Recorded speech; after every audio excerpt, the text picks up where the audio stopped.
Imagine the awesomest thing you can, like an automatic grilled cheese maker, or a time machine, or a time machine with an automatic grilled cheese maker. Now imagine who's going to invent it. Him? Glasses here? Whoever they are? Or maybe her? But how do kids like these become the types of people that do things like this? Maybe we should ask this guy.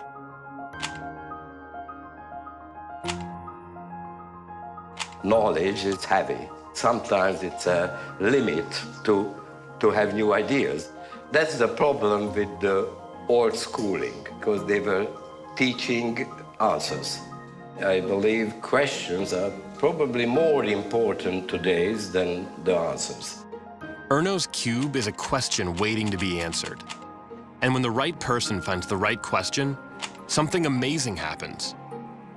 They start seeing the world as it truly is.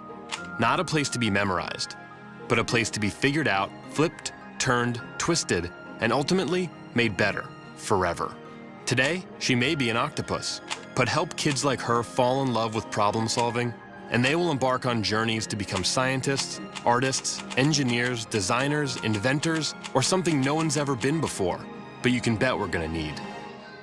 That's why moments like this, Go!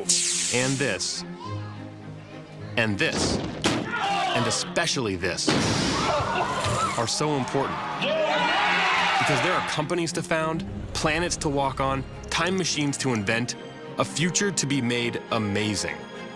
We may not know what it's going to look like, but we know who's going to do it.